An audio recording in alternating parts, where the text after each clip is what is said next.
For the most part, we don't really hear of the region known as Central Asia. It's an area just east of Europe, north of the Middle East, and the west of China and the eastern parts of Russia. Among these countries is Khazakstan, which is one of the former Soviet states, and it happens to be home to an airline with a fast-growing profile. That airline is Air Astana, a relatively young airline in the aviation industry that has since become the flag carrier of Kazakhstan. This video will take a look at the history and the development of Air Astana to become the flag carrier of Kazakhstan and its ambitions to go beyond the Eurasian continent. Air Astana's founding was in 2001, and it was part of an initiative by the Kazakh government led by the president of the country at the time to start a new airline. Seeking firms that would help the airline, one of those firms would be BAE, the British aerospace firm, as this collaboration would eventually form what we now know as Air Astana. The result would be a newly formed airline, and this new airline would lease 2 Boeing 737s, and the airline would eventually operate its first flight a year later on May 15, 2002 between Almaty to the Kazakh capital of Nur Sultan. At the time, there was another airline, national airline Air Khazakstan, which was operating international flights, so the airline primarily focused on domestic routes. To lead the initial stages of the newly formed airline, the group tapped a former British Airways executive, Lloyd Paxton, to be the first CEO of Air Astana. During his tenure, the airline would continue to grow and add aircraft to its fleet. And then an important break for the airline happened, and that was the bankruptcy of the national airline Air Kazakhstan in 2004, and with that, Air Astana would shift to become the new national airline of the country. Now with the opportunities and ambitions to operate international flights on the way, taking the helm of the airline would then be Peter Foster, a former Cathay Pacific executive, who then became the CEO of Royal Brunei Airlines.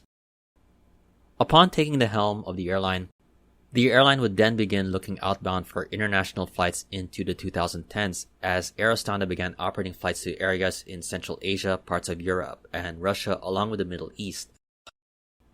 The airline would eventually shift to Airbus aircraft with the Airbus A320s being introduced and along with the Embraer E190 jets. As this was going on, the airline was beginning to gain international recognition, including from the likes of Skytrax, which awarded the airline the 4-star Skytrax rating in the early 2010s. Adding to the Airbus A320s and the E190s, the airline heavily relied on the 767s and 757s for the higher capacity and longer routes, including those to Europe.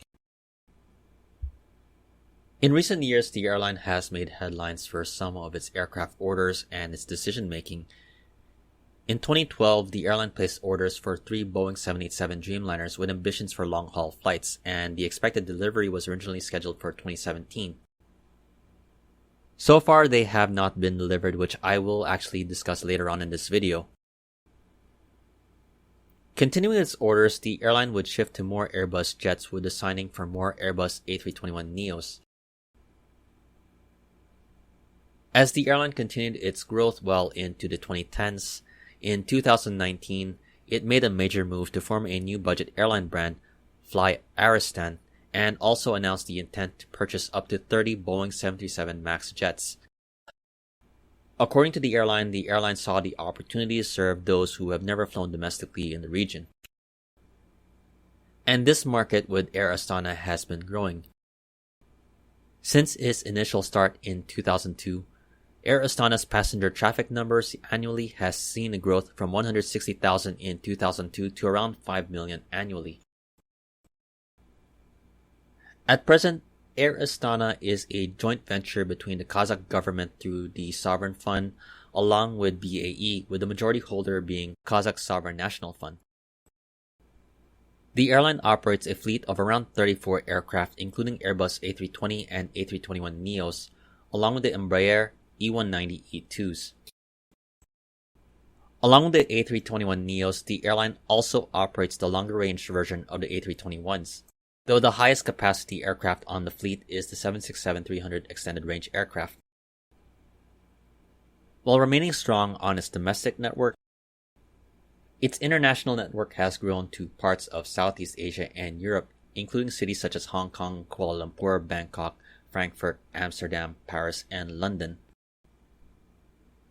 The airline operates out of two hubs, Almaty and Nur Sultan, the capital of Kazakhstan. As for the 787s that were originally ordered in 2012, the airline has been putting off those deliveries, and they are now scheduled to be delivered into 2023.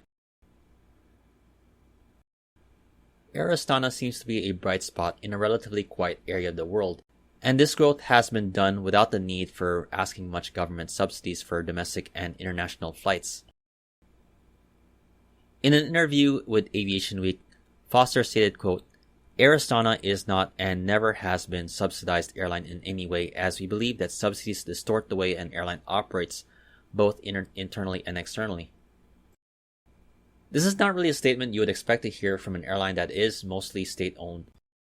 Though Foster would also acknowledge that if a route would be served for national interest, the airline would not rule out any assistance from the Kazakh government, saying, quote, "However, if the government believes that a route such as Tokyo or even New York should be operated on a national interest regardless of route economics, Air Astana would participate in the tenders."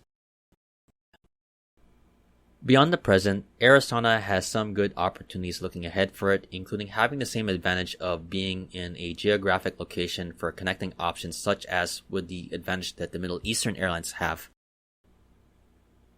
Though it is promising, there are some challenges such as seeking fifth freedom routes for certain markets, such as potential flights between Kazakhstan and New York, which may require a stop in areas such as Russia. With its ambitions to become the premier airline of Central Asia, we'll be seeing Air Astana begin laying out its plans and carrying them out in the near future. I definitely hope you enjoyed this video. If you liked it, please like, comment, share, and subscribe. This has been Flights in Asia, highlighting the news and updates on the aviation and travel scene in the Asia Pacific. Thank you for watching and have a great day.